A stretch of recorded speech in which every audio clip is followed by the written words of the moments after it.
Ngayon naman nga mga mare, susubukan naman nga natin i-leche plan etong mga itlog nga ng itik nga natin. Naman eto't nagpasundo nga kami kila Naki para pumunta nga dito at sinama nga namin si Chulit. Isa nga to sa mga anak nga mga mare ni Chichi. Ang tawag nga namin sa kanya ay Chulit at eto nga si ate, shoutout nga po sa inyo. Dito nga lang to sa malapit sa atin. Kaya rin pala sinasama namin si Chulit mga mare kasi para matuto nga at bukod doon kamukhang kamukha kasi siya ng tatay niyang si Chuchu. Pati nga ugali mga mare.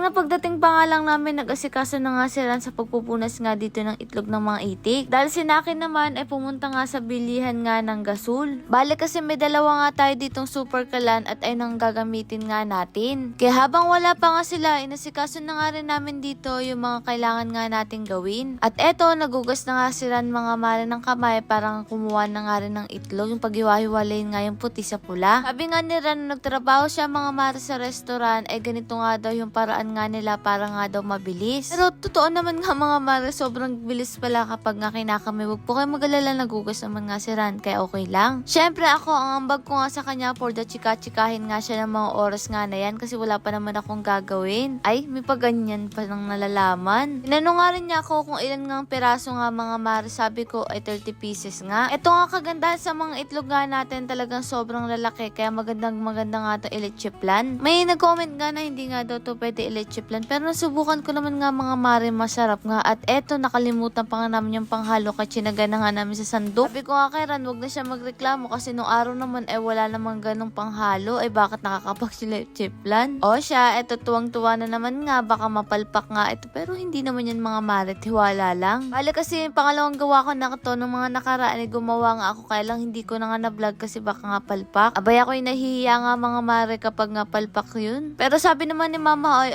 okay naman nga siya mga mare kaya sinubukan ko ulit ng mas marami. Tamang-tama kasi mga mare, tag-araw na naman nga maganda ang halo-halo. Di ba mas masarap ang halo-halo kapag may leche plan? O siya mga mare, kailangan nga natin tong salain para nga maalis nga yung buo-buo nga na itlog at sa ganun mas maganda nga ang kalabasan ng leche plan natin. Iba na rin talaga ang nagagawa nga mga mare ng social media kapag hindi ka nga marunong ay matututo ka basta manood ka lang. Hindi ko nga na-chika sa inyo mga mare, anong oras na wala pa rin nga kaming kain. Kaya habang nag-aasikaso nga siya dyan mga mare, eto't kumuha na nga rin siya ng kamatis at lalagyan na nga lang ng itlog maalat ay ng ulam natin. Dahil nga medyo marami-rami nga ito mga mare, pinagsabay-sabay na nga lang namin lutuin nga itong asukal. Para nga mas mabilis din kung pa isa-isa kasi ay talagang matagal at eto na nga yun mga mare. Alam naman kasi natin ang leche plan hindi rin talaga nawawala nga sa handaan. Wala naman tayong handa pero may ganito tayo. Yun lang, nakakatuwa nga yun mga mare kasi ni minsan talaga sa buong buhay namin hindi kami nakapag-leche plan. Ngayon lang talaga. Balak naman kasi namin sa isang araw ay maghalo-halo naman nga tayo dito kasi talagang mainit na nga rin dito. Sa inyo ba? At ayan na nga, ako ang assistant ni Ran, tagalagay nga siya ng ganito kasi mainit nga daw. Pagkatapos siya naman nga lagyan mga mare ng asukal, ako naman ang lagay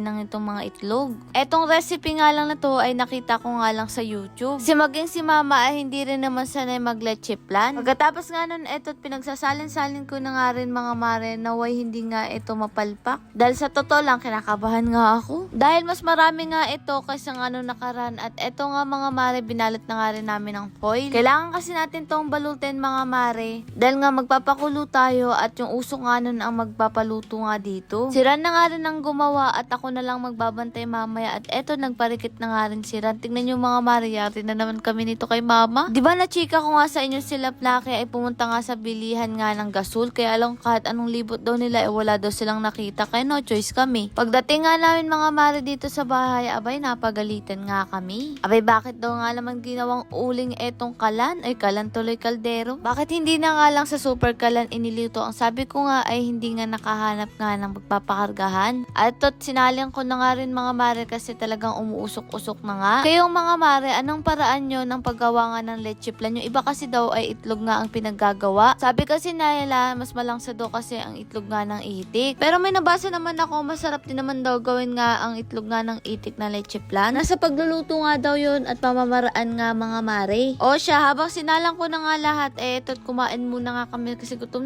na rin talaga ako. At tingnan yung tuwang-tuwa ako kasi nagmamantika nga yung ginawa nating itlog malat. Bala ko tuloy kung nakabaka-bakante ngayong araw natin ay gagawin ko na nga lahat ng itlog mga mare. Dahil total mas gusto nga nilang itlog maalat mas gawin na nga natin yun at mas matagal pa nga siyang masisira. Nakakatuwa nga lang din kasi saktong-sakto naman nga mga mare yung alat. At talaga namang nagmamantika siya kaya kahit etong itlog nga lang ang ulam ko ay pwedeng-pwede na nga tapos may kamatis pa. Tapos sabayan pang nakakamay yung kamay mo. Ay nako mga mare, the best talaga yun. Pero etong kasing siran, hindi talaga sanay nga magkamayan mula nga na magkakalala nga kami. Ako kasi mas nabubusog kapag nakakamay siya naman, mas nabubusog pag nakakutsara. Syempre kapag nagluluto talaga tayo ay makala talaga ang kusina. At hindi ko na nga siya itinambak para nga sa ganun pag alis nga namin ay okay na nga. Eto nga mga mare, sinubukan nga lang namin to kung talaga namang okay na. Kaya ayan, pinasubukan na nga kay Ran at pinatikim ko na nga sa kanya kung okay na nga ito, medyo malabnaw pala. Kaya sabi nga namin ay dapat pala ay medyo pinakremi-kremi pa nga namin na itong asukal. Para naman akong tuko dito na nakangiti nga mga mare habang pinagmamasdan nga si Ran at tinatanong ko okay lang ba. Kaya lang daw para sa kanya ay medyo matamis nga pero sabi ko okay na yan. Pero masarap nga ito mga mare, ilagay nga sa ibabaw ng halo-halo at eto nga inasikaso ko na nga mga mare at tatapusin ko na nga rin to. Eto nga lahat nga mga mare nung nagawa nga namin at eto nga si Ran pagkatapos niya nga mag-edit ay nakatulog nga. Kasi ay medyo mahirap din ang pag-edit at eto nilagay ko na nga rin para makauwi na nga rin kami. Pag uwi nga namin mga mare, nakita ko itong papaya natin, may bunga na.